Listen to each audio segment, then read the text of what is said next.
You go ahead. My You name go is ahead. Elijah Boyd. I'm the U.S. Labor Party candidate for Yeah. mayor of what's left of New York City. And there are so many objectionable things that you've said in your talk that in the interests of getting at the bottom of your philosophy and the institutions that you represent, as opposed to the philosophy and institutions that I represent, I would like to challenge you to I'm an delighted open to have you public challenge debate me. on economic policy and how we get the world out of this depression. Well, I'm afraid that's not the subject matter of this session today. It's a subject I have talked extensively about.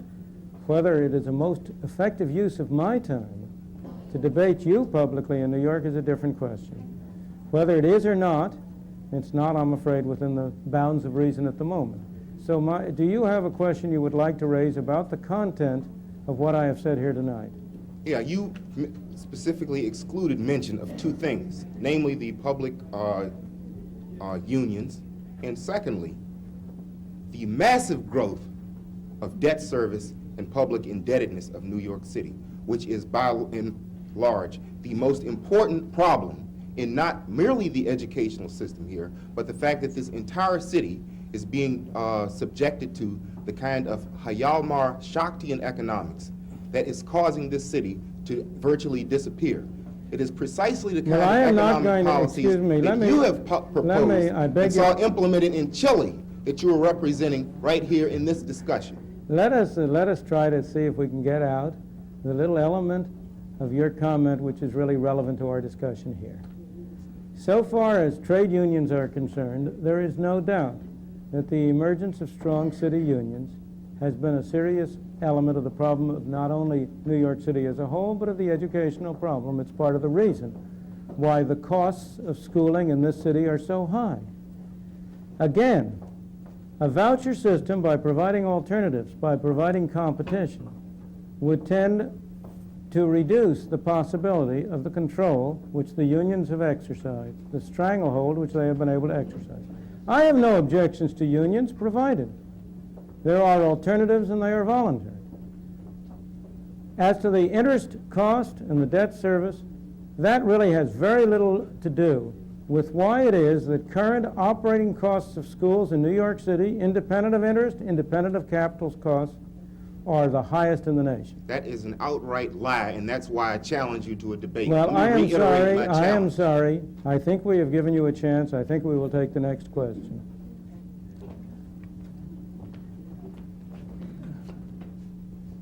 All right, Yes, sir. Dr. Freeman. My name is Bill Hall. I have two questions to ask. Yes, sir. We hear a lot said against public education by people such as yourself and others. Can you tell me and those in the audience who are those that are advocating the present system? Are there people who are talking about the present system?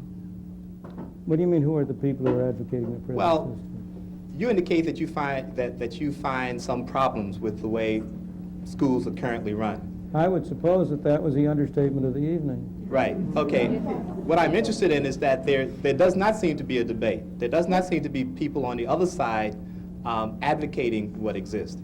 Nobody is advocating what exists. Okay. But the self-interest of people on the other side is keeping them from accepting the only effective cure. Who are those individuals or organizations? Those individuals or organizations? Well, as I was mentioning before, in the cases in which I have had direct contact with them, in Michigan, they're the Michigan Educational Association. In the city of New York, I take it they're the American Federation of Teachers. I take it they are in New Hampshire, where I had contact with them. They were the superintendents of schools. They were the local board, some of the local representatives of the educational administration, the superintendent of schools, the supervisors, and so on. Now, all of them recognize the problems. Many of them recognize the problems, of course, but they are in a bind because they regard what I believe is the only effective solution, which is greater power to parents, as a threat to their position. As I said before, I have no quarrel with them as individuals. They're decent human beings. They're not doing this because they want to produce bad education. I never would say anything like that at all. On the contrary, I think, especially among the teaching staffs, there are many devoted, dedicated teachers who, under terrible conditions, are trying to do the best they can. All I'm saying is I can only see one effective way to enable them really to do it. I may say I don't believe teachers in general are opposed to the voucher system. I have talked to many teachers who have said to me, I would much rather teach in the kind of schooling system that would develop under a voucher arrangement, where the students would be coming there of their own free will, where they would be choosing my school to come to. I would much rather teach in that kind of a school, but I don't have that possibility now. So I'm not questioning the intent or the desires or the aims of people. They are caught up in a system, and they are in a box where they believe, erroneously I think, that their self-interest would be hurt by shifting to a voucher scheme. My own belief is that the teachers would be among the biggest beneficiaries of a voucher system. They would be able to do their job. They would no longer have to be disciplinarians. The reason I ask that question is that it certainly doesn't endear many of us who are a part of that enterprise that you're criticizing when there doesn't seem to be any effective options currently. The other question that I have deals with the voucher system. Sure. Is it the intent of the voucher system to break up the monolith, to make public education more dynamic, more competitive? Absolutely. Absolutely. If the voucher system were uniformly applied, you see, the next stage is to apply it to the public school system itself. The next stage is to say, not only those parents who choose to take their child out of the school, but every parent will get a voucher. And he can use it anywhere he wants to. If he wants to use it at a public school, he can use it at a public school. And then the public schools would have to charge a tuition equal to the sum on the voucher, and they would have to finance themselves out of the proceeds from the voucher. As I said, I believe that the vouchers system is the only system that will save the public schools. It won't destroy the public schools. On the contrary, how can you destroy a system more effectively than it's destroying itself now? I have nothing to offer in that direction. They have everything to teach me.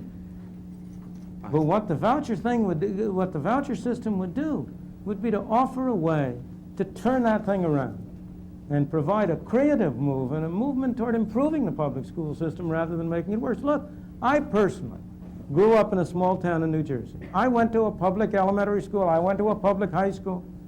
I went to Rutgers University on a state scholarship.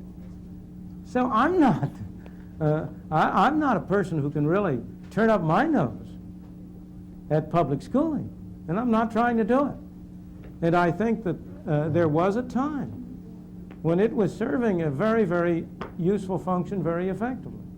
But I think the increasing bureaucratization, the increasing centralization of authority has converted what was at one time a responsive system into an utterly unresponsive machine, which is grinding the students under its wheels as well as the teachers.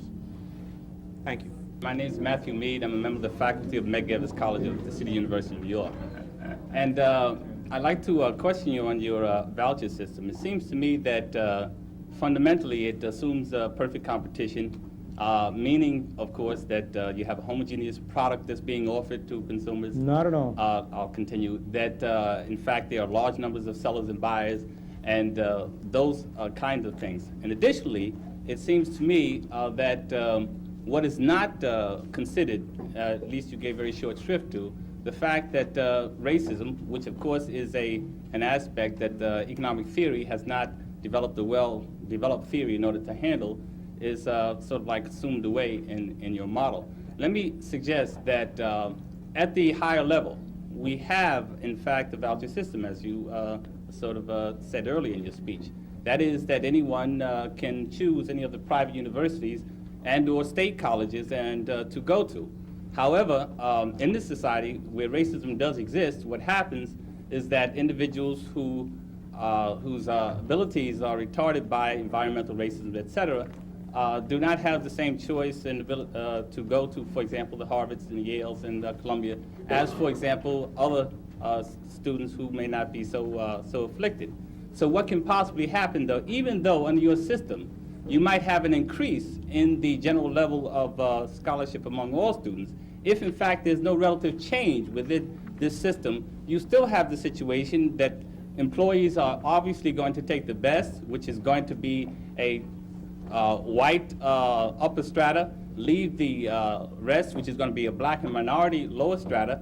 And in fact, even though all scores, board scores and everything have raised The level of marginal product has to be met, which is also now higher. You, in fact, haven't solved the problem. So, again, even though it's possible to have an increase in the general level of schooling in the system, you can still be left with the fundamental problem that the people who finish relatively on the lower level are going to be left with their problem. And I think that your voucher system doesn't appeal to that. And we see, for example, now University of California, Davis, for example, the famous Bakke case, where a 35 or 38-year-old man is suing because some students with lower scores entered and so on. So again, to conclude, the fact that the institutions themselves also have a choice in the matter. It's not just the consumer.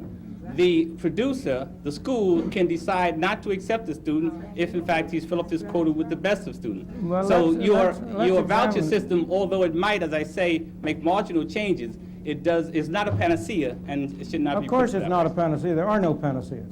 But in the particular terms you're raising, you've got the situation exactly upside down.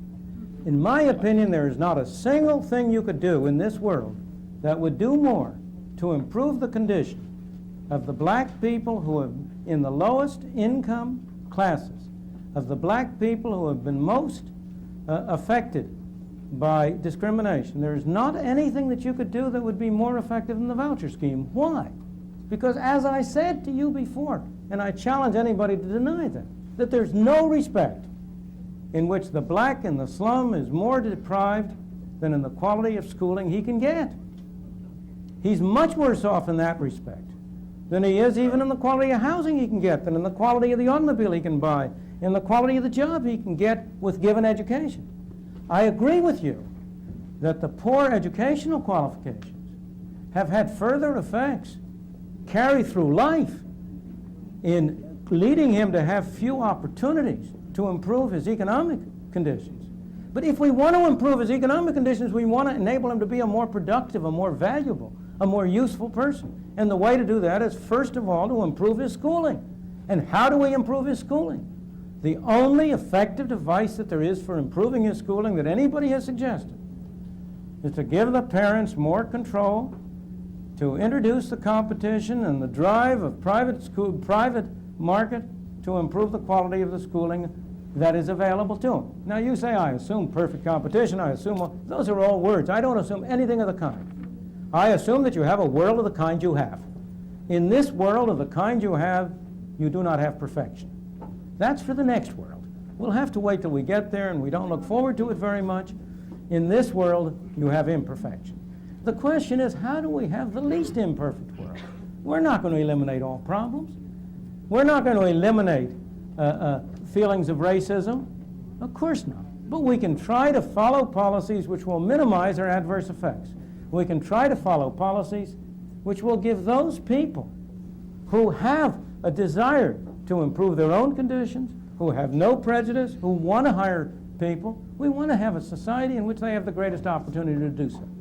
By introducing competition, by making it possible to have a variety of different schools and different choices, you say, well, just consider what would happen. If the parents in Harlem, each one of them separately, had the possibility of disposing of $1,500 per child per year for the schooling of that child, do you mean to say that there wouldn't be a flowering of schools of all kinds? I'll bet there are a dozen people in this room who would set up schools to try to meet that demand. Look at what's happened with those small private schools that have been set up under tremendously difficult circumstances. If I go to the other end of the country, if I go to Oakland, California, there's a small preschool school in the suburbs of Oakland set up by the Black Panthers in California. It's the most effective preschool school that there is around there. It's done a better job than any other of the schools in giving the kids who come to it an opportunity really to get an education. So I'm pleading your case, sir. You really, if you'll pardon me, you are repeating in your words formulae you've learned. You are not thinking for yourself. Sir, look at the world as it is. With all due respect, I did say that it is possible to improve generally the school system. I'm talking but about I said the that bottom. does